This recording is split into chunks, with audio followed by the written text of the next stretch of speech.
C'est l'heure de la chronique judiciaire de Michel Zerbib, le procès du 13 novembre 2015 que l'on suit sur Radio J. Bonjour Michel. Bonjour Christophe. Et ce matin, donc 8 mois déjà, et vendredi, la cour antiterroriste spécialement composée entendait les tout derniers témoignages des victimes, notamment ceux qui ont vécu à Saint-Denis, des habitants, des riverains de l'immeuble où s'étaient retranchés plusieurs terroristes après les attentats ont déposé. Ils ont raconté cet assaut donné par le RAID dans la nuit du 17 au 18 novembre 2015 à Saint-Denis. Souvent, bien sûr, des témoignages remplis d'émotions. Ce sont un peu les oubliés, on peut dire, de la fin de cette histoire, Michel. Exactement, de la fin de l'histoire, Christophe. Ce sont les événements qui se sont donc déroulés après les massacres du 13 novembre.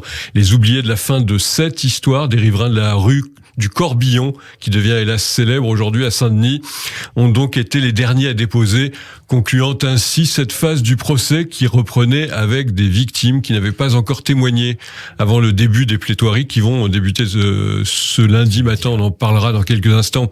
Alors rappelons-nous, le RAID avait donné l'assaut sur un appartement de cette rue dans la nuit du 17 au 18 novembre. Abdelhamid Abaoud, ce chef hilar traînant des koufars, comme il dit, des non-musulmans, a été aussi considéré comme le chef opérationnel des commandos terroristes. Il s'y était retranché. Chaki Bakrou, l'autre terroriste, et sa cousine Hasna Haït Boulassen. Alors vendredi, c'est d'abord Elena qui s'est avancée vers la cour. Elle est accompagnée de sa famille, dont une enfant et un adolescent. On est une famille, on était une famille comme les autres, dit-elle en regardant la jeune fille. Elle parle d'une petite voix empreinte de tristesse. On nous a tout pris, on nous a tout pris. Le plus difficile, je me rappelle toujours, c'est d'attendre d'attraper une balle. Elena qui poursuit son récit, elle raconte toujours l'assaut du RAID sur l'immeuble de la rue Corbillon. Sa voix va s'étrangler un peu plus. Elle ferme les yeux, elle pleure, elle dit alors « On va partir ». Elle poursuit. Quand j'ai entendu la fille qui criait « Allah Akbar », je me suis dit là, ça y est, on n'imaginait pas la souffrance de ces survivants-là. Et toujours Michel, les témoins meurtris racontent leur après, comment durant toute la semaine dernière avec les survivants et leurs familles. Oui, c'est une donnée fondamentale de ce procès, Christophe. Difficile de continuer à vivre. Elena a raconté l'après pour sa famille. Mon mari, je l'entends pleurer la nuit. On n'arrive toujours pas à dormir. Ça fait 6 ans et demi qu'on n'y arrive pas, même avec des médicaments.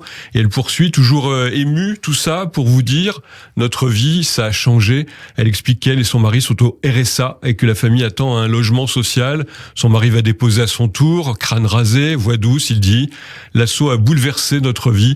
Avant, il était maçon, aujourd'hui, j'ai énormément de bruit dans la tête. » Il l'explique avec un geste de la main, il dit être devenu sourd de l'oreille gauche, évoque ses angoisses à répétition et ses problèmes respiratoires. Il veut dire « Je m'excuse ».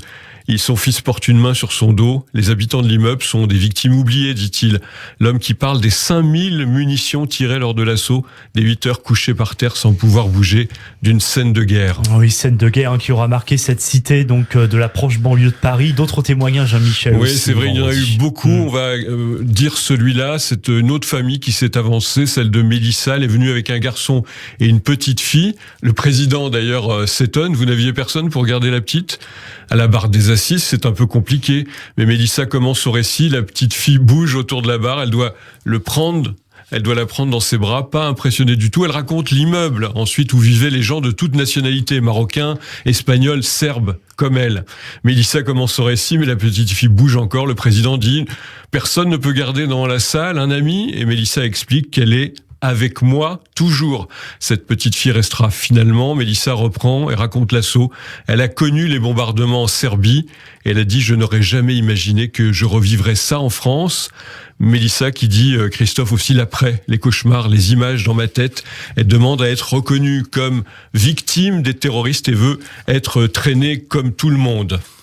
Et tout à fait, et très rapidement Michel, les séquelles psychologiques difficiles à cerner qui ont été aussi au cœur de ces témoignages. Oui, absolument, Christophe, une donnée à ne jamais perdre de vue, tant certains survivants qui se croyaient guéris ont replongé.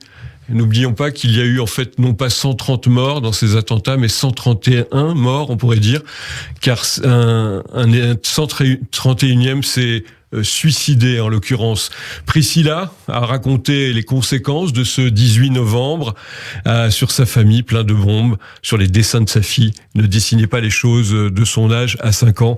Et Priscilla, elle veut être traitée comme une victime. Oui, tout cela sont des victimes des attentats, des victimes un peu oubliées dont vont parler dès cette semaine, les avocats des parties civiles, pour le début de 15 jours de plaidoirie très attendue. Et que vous allez bien sûr suivre pour nous, Michel. Merci beaucoup, Michel Zerbib, et à demain.